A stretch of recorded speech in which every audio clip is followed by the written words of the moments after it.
Brianna stated, "Your methods are outdated," as she casually leaned on her glass desk. Her pricey watch was caught in the sunshine that streamed through the floor-to-ceiling windows of her corner office. We need fresh perspectives that align with current marketing paradigms. As I pondered the words, I sat still with my hands clasped in my lap. It ended this way after 15 years of employment at Bluest Creative, in a sterile office with a lady who had been the CEO for less than 3 months. Brianna went on, "Dana, this is Taylor Griggs," pointing to the young lady next to her. "She'll be taking over your accounts effective immediately." Taylor offered me what I thought was a pitying grin while sporting a luxury jacket and a flawless blowout. "I'm really excited to build on the foundation you've established." Foundation.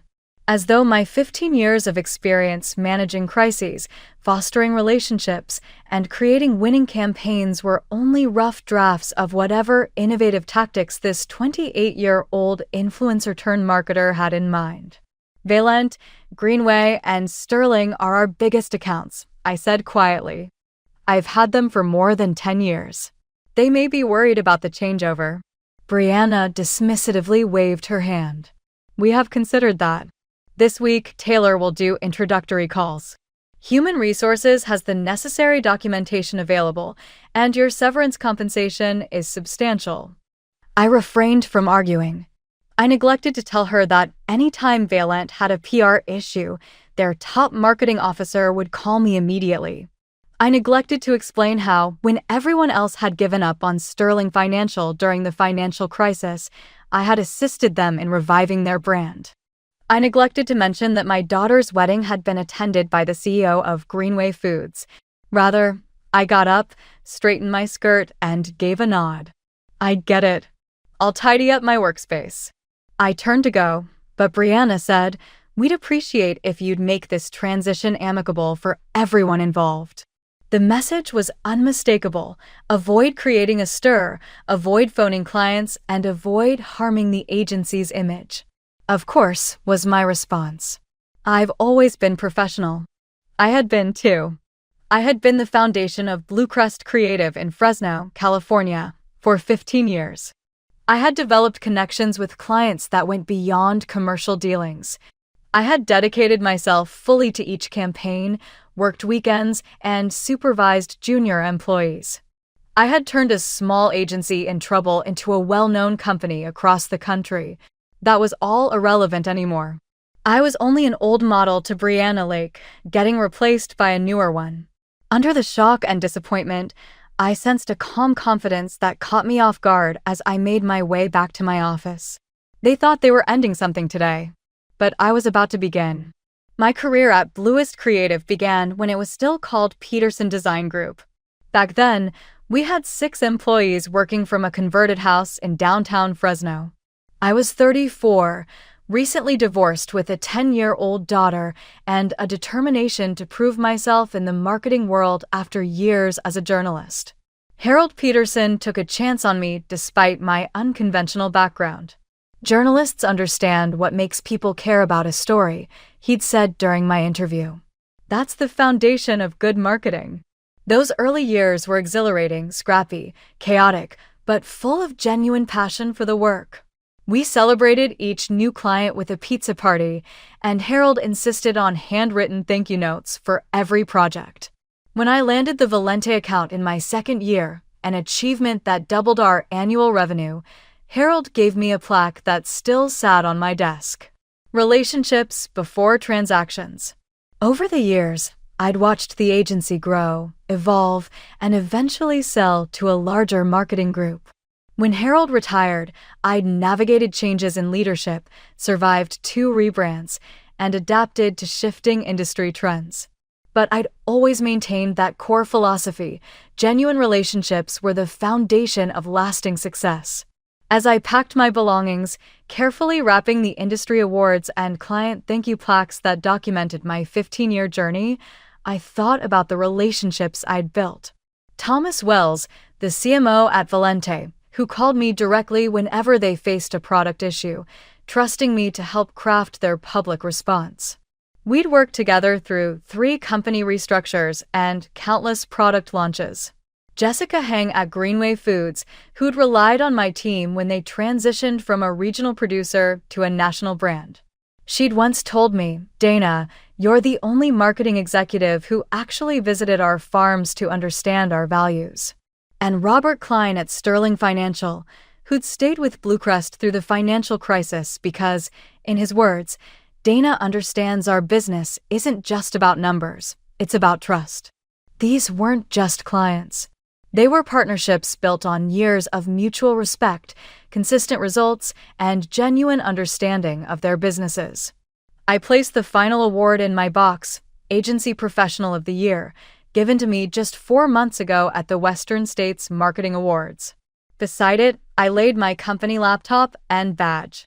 As I took one last look around my office, my phone buzzed with a text from my daughter, Ellie. "How did the meeting go? Still on for dinner tonight?"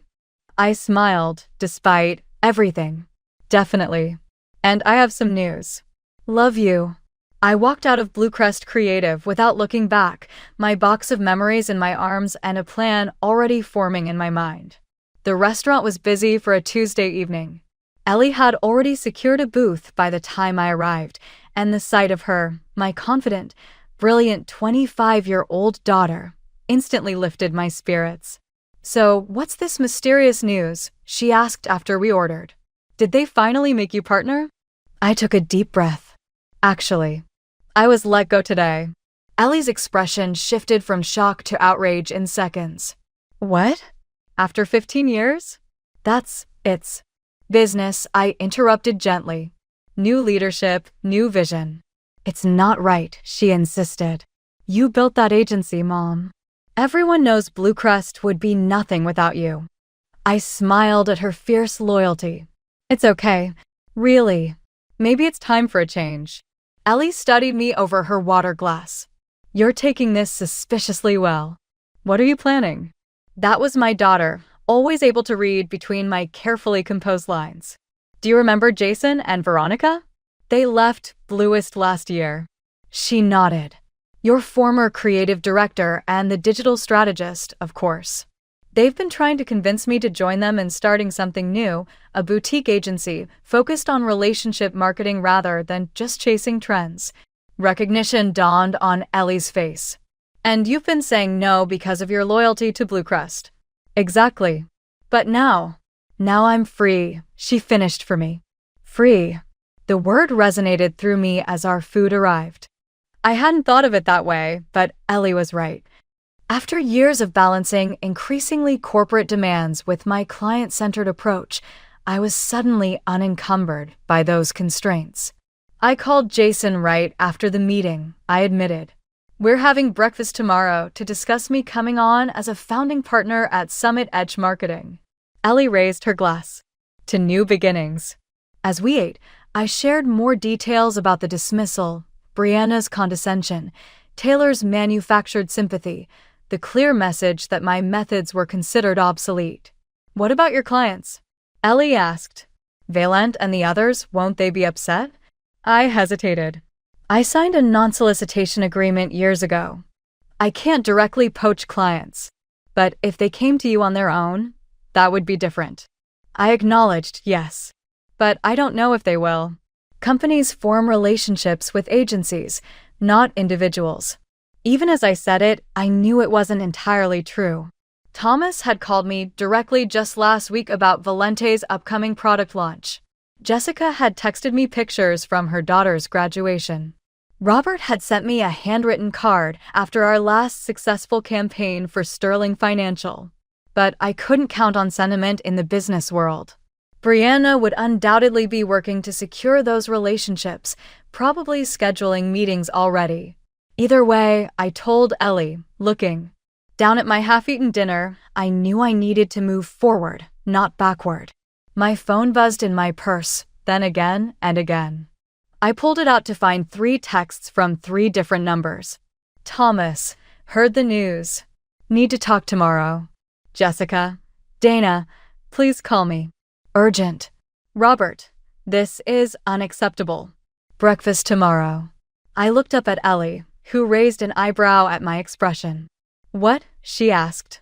"It seems," I said slowly, that those agency-client relationships might be more personal than Brianna realized. The next morning, I sat across from Jason and Veronica at Riverside Cafe, the aroma of fresh coffee mingling with the excitement of new possibilities. "We've been waiting for this moment," Jason admitted, sliding a folder across the table. "We've held off on officially launching Summit Edge until we could approach you again." I opened the folder to find detailed business plans, financial projections, and a proposed organizational structure, with my name listed as founding partner and client relations lead. "You two have been busy," I observed, impressed by the thoroughness of their planning. Veronica, always direct, leaned forward. "Dana, we've watched Blue Crest drift further from Harold's vision every year. The corporate takeover was just the final straw for us. When Brianna was appointed, we knew it was only a matter of time before they pushed you out too. The industry is changing," I acknowledged, "but that doesn't mean relationships and trust are obsolete." "Exactly," Jason nodded enthusiastically. "All this talk about disruption misses the point. Good marketing has always been about connecting with people, understanding their needs, and building trust. The tools change, but the fundamentals don't." I appreciated their passion but remained cautious. "I believe in your vision, our vision. But starting from scratch isn't easy. It took years to build Blue Crest's client base." Veronica and Jason exchanged glances. "We have something to show you," Veronica said, pulling out her tablet. She opened an email and turned it toward me. "This came in last night." It was an inquiry from Westlake Industries, a medium-sized manufacturing company that had been on Blue Crest's prospect list for years. "How did they find you?" "You haven't even launched yet." Jason smiled. "Word gets around. A former colleague mentioned our plans to their marketing director, who's apparently frustrated with their current agency." As I continued reading, my phone rang. Thomas Wells from Valent. "I should take this," I said, stepping away from the table. "Dana," Thomas began without preamble, "what the hell is going on at Blue Crest? I got a call yesterday introducing me to someone named Taylor, who's supposedly taking over our account." I chose my words carefully. "There's been a leadership change, Thomas. The new CEO has different ideas about client management." "Different ideas?" He sounded incredulous. "We've worked together for a decade. You know our business inside and out, and they think they can just swap you out like an interchangeable part." "I appreciate your concern." "It's not concern, Dana. It's business. We hired Blue Crest because of you. I'm meeting with this Taylor person today out of courtesy, but I want to know what your plans are." I hesitated. "I can't solicit Blue Crest clients. You know that." "I'm not asking you to solicit," Thomas clarified. "I'm asking where you're going because Valent may be interested in following." When I returned to the table, both Jason and Veronica could read my expression. "Valent," Jason guessed. I nodded, still processing the conversation. "And I have breakfast with Robert from Sterling Financial at 9:30, then a call with Jessica from Greenway at 11. Veronica leaned back, a slow smile spreading across her face. "So, all three of Blue Crest's biggest accounts reached out to you within hours of your departure? Dana, that's not coincidence." "It's not a done deal," I cautioned. "They're loyal, but they're also businesses. Brianna will fight to keep them." "With what?" Jason asked. "Taylor Griggs's Instagram following? These clients want substance, not style." As we continued our discussion, my phone buzzed with an email. It was from Brianna. Subject: Donna, regarding client transitions. Message: please remember your contractual obligations. Any attempt to solicit Blue Crest clients will be met with immediate legal action. I trust you'll act professionally. Brianna Lake, CEO. I showed the email to Jason and Veronica. "She's worried," Veronica observed. "She should be," Jason added. I looked between my two potential business partners, a decision crystallizing in my mind. "Let's do this," I said finally. "But we do it right, no solicitation, no legal gray areas. If these clients come to us, it will be entirely their decision." Veronica raised her coffee mug. "To Summit Edge Marketing. Founded on relationships." Built to last. As we clinked mugs, I felt something I hadn't expected: relief. This wasn't just about survival after being let go. This was about building something that truly reflected my values. Breakfast with Robert from Sterling Financial was illuminating. He arrived at the restaurant already irritated, barely glancing at the menu before launching into his concerns. "I've been with Blue Crest, with you, for 8 years," he said. "Through the financial crisis, through our rebranding, through everything. And yesterday I get a call from some Taylor person who can't even pronounce our chief investment officer's name correctly." I listened sympathetically. Transitions are always challenging. "This isn't about transitions," Robert insisted. "This is about trust. Sterling works with Blue Crest because you understand financial services. Marketing isn't just about flashy campaigns, it's about stability, reliability, trustworthiness." I nodded, careful not to say anything that could be construed as solicitation. "I've always valued our working relationship, Robert." "So what are your plans?" he asked bluntly. I hesitated, then decided honesty was best. "I'm joining a new venture, Summit Edge Marketing, a boutique agency focused on relationship-driven strategies." Robert pulled out his phone and made a note. "And when will this agency be operational?" "We're finalizing details now. We should be fully functional within 2 weeks." He nodded, seemingly satisfied. "I'll need information for our procurement department." I started to respond when my phone buzzed with a text from Ellie. "Mom, have you seen this?" Attached was a screenshot of a LinkedIn post from Brianna Lake. "Excited to announce Blue Crest Creative's new direction with innovative leadership and fresh talent like Taylor Griggs. We're revolutionizing our approach to meet the demands of today's digital landscape. Sometimes necessary changes mean goodbye to outdated methodologies. Onwards and upwards. #marketing innovation, #a new era." The post featured a photo of Brianna and Taylor standing in front of the Blue Crest logo, both smiling broadly. My stomach tightened, but I maintained my composure as I showed it to Robert. His expression darkened. "Outdated methodologies? Is she referring to the approach that won Sterling 3 industry awards last year?" I remained diplomatic. "Change is part of business." "Not all change is progress," Robert countered, standing up. "I need to make some calls. Expect to hear from our procurement team soon." As he left, my phone rang. Jessica from Greenway Foods calling early. "Dana," she began without greeting. "I just saw Brianna's post. Is that why you left?" "Because she thinks relationship marketing is outdated." "Jessica, Because if that's Blue Crest's new philosophy, we have a serious problem. Greenway's entire brand is built on relationships with farmers, with communities, with customers." I took a deep breath. "I didn't leave by choice, Jessica." A pause. "You were fired?" Her tone conveyed disbelief. "The term was restructuring," I clarified. "But essentially, yes." "Because your methods are outdated?" I didn't need to answer. Brianna's post had made it clear. "This is unbelievable," Jessica continued. "After everything you've done, the Farmland Heritage Campaign, the Community Harvest Initiative, these weren't just marketing successes, Dana. They captured the very soul of our company." Her indignation was touching, but I needed to be careful. "Jessica, I value our professional relationship immensely. But I can't solicit."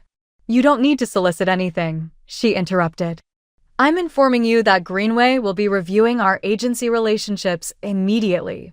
Where can I reach you if we need to discuss alternatives?"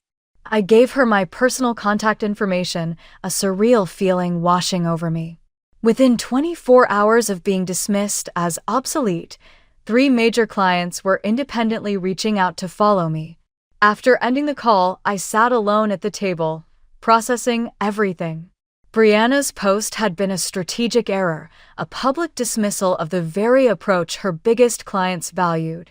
In trying to position Blue Crest as cutting edge, she'd inadvertently signaled to relationship-focused clients that they were no longer a priority. My phone buzzed again. A text from Jason. "Emergency at Summit Edge HQ. Can you come now? Summit Edge headquarters was currently Jason's home office, where we'd been setting up temporary operations. Concerned, I paid the bill and rushed over. When I arrived, I found Jason and Veronica staring at a computer screen, looking stunned. "What's wrong?" I asked. Veronica turned the screen toward me. "Nothing's wrong, but you need to see this." It was an email from Thomas Wells at Valent. After careful consideration, Valent is terminating our contract with Bluecrest Creative effective immediately. We'll be seeking new representation that aligns with our commitment to meaningful client relationships. The next 48 hours were a whirlwind. By Wednesday afternoon, all three companies, Valent, Tech, Greenway Foods, and Sterling Financial, had formally terminated their relationships with Bluecrest Creative. By Thursday morning, we were fielding inquiries from 2 additional Bluecrest clients who had caught wind of the exodus. "This is happening faster than we anticipated," Veronica said during our impromptu strategy session in Jason's living room. "We need to accelerate our timeline." Jason nodded, typing furiously on his laptop. "I've got our designer finalizing the logo today. The website framework is ready. We need office space like yesterday." "I might have a solution for that," I offered. Harold Peterson still owns that converted house downtown where Bluecrest started. He's been leasing it to a nonprofit that's moving to a larger space next month. Veronica's eyes lit up. "That would be perfect. Symbolism, returning to the roots of what marketing should be." I sent a quick text to Harold, who responded almost immediately. "For you, Dana, it's yours. Let's talk tomorrow." As we continued planning, my phone rang with an unknown number. I excused myself to take the call. "Dana Mallister," my voice was tentative. "Ms. Mallister, this is Deanna Winters, chairperson of the board at Bluecrest Creative." My heart skipped. The board chair herself. This was unexpected. "Ms. Winters, how can I help you?" "I'll be direct," she said, her tone businesslike but not unfriendly. "We've had some concerning developments at Bluecrest. 3 major accounts terminating simultaneously has raised significant questions about our current leadership." I remained silent, waiting for her to continue. "The board is meeting tomorrow to discuss these developments before we make any decisions. I wanted to hear your perspective on what transpired." Carefully selecting my words, I explained the situation: Brianna's dismissal of relationship marketing, my termination, the introduction of Taylor as my replacement. I emphasized that I had not solicited any clients. They had each independently reached out to me. "And these accounts, are they following you to a new venture?" she asked. "That appears to be their intention," I confirmed. A long pause followed. "Would you consider returning to Bluecrest if certain changes were made in leadership?" The question caught me off guard. Return to Bluecrest after being unceremoniously dismissed? After being labeled outdated? "Ms. Winters, I'm flattered by the implication, but I've committed to a new path. My partners and I are launching Summit Edge Marketing. We've already signed lease paperwork and filed our business formation documents." "I understand," she said, sounding disappointed. "One final question, if I may. These client departures, do you believe they're about you personally or about the approach to marketing that Brianna is dismissing?" "Both," I answered honestly. In relationship marketing, the personal and professional are intertwined. These clients value consistency, trust, and deep understanding of their businesses. That takes years to build and seconds to destroy. After ending the call, I returned to find Jason and Veronica looking expectant. "The board chair," I explained. "They're questioning Brianna's leadership." Jason let out a low whistle. "After 3 days? That's got to be some kind of record." "They asked if I would consider coming back," I admitted. Veronica's expression shifted to concern. "And I told her I'm committed to Summit Edge."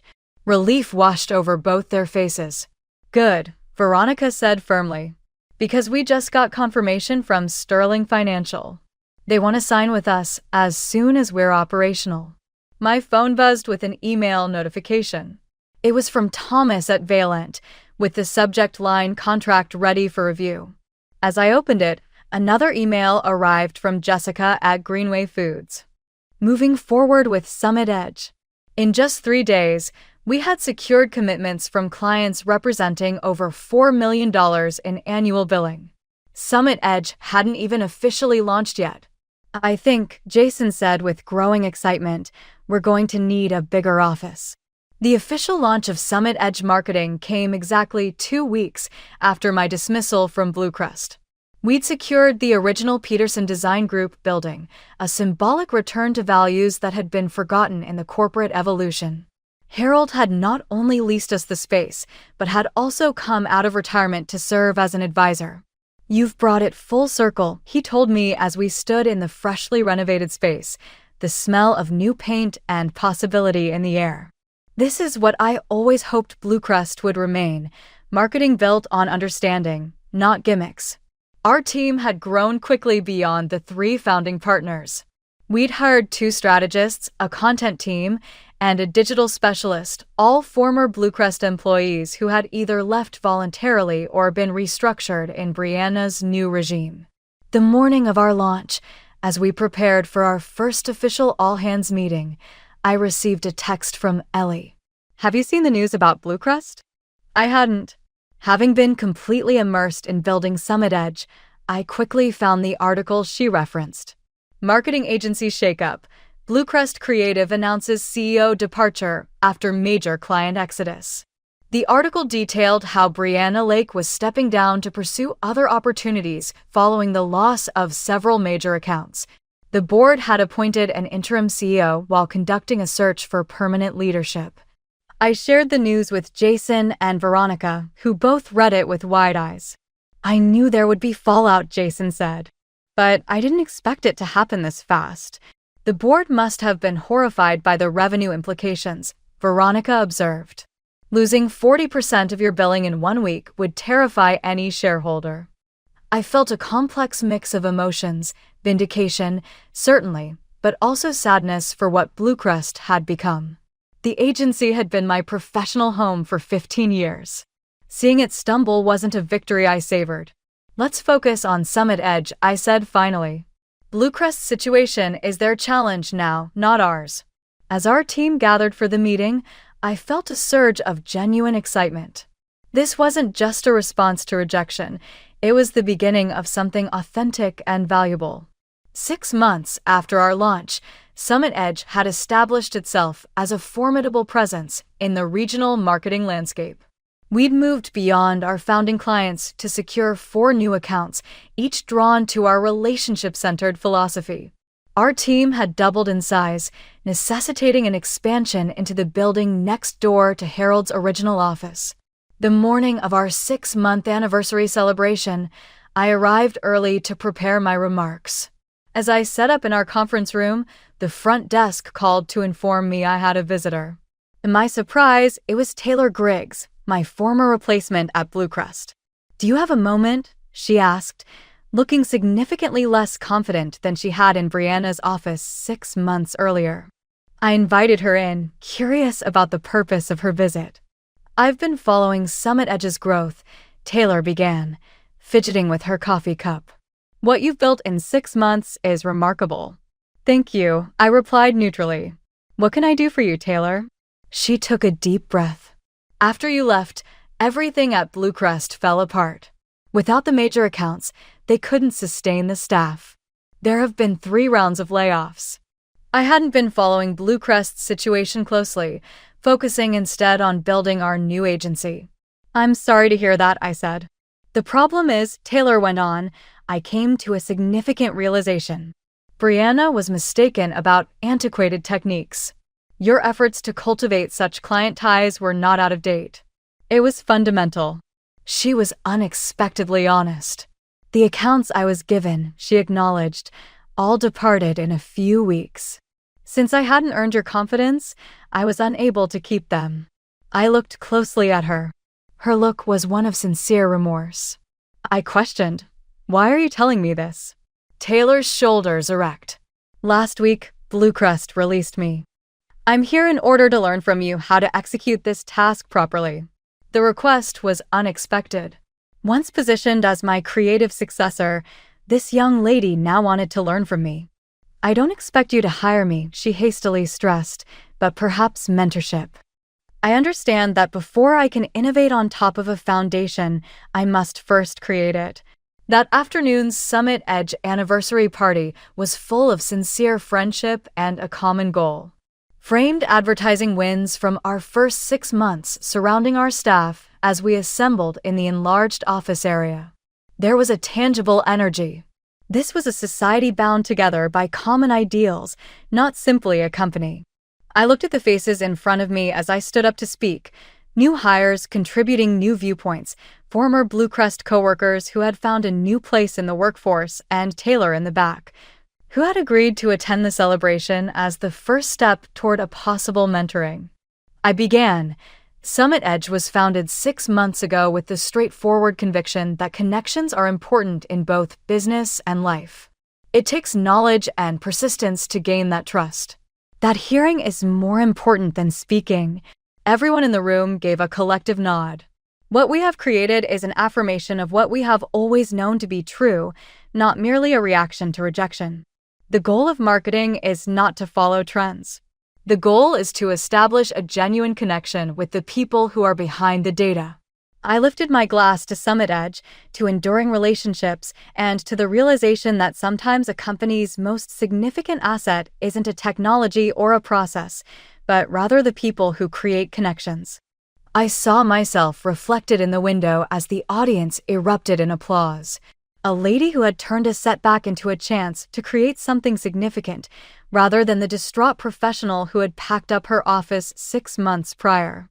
Retaliation had not been the reason for the trip from Bluecrest to Summit Edge.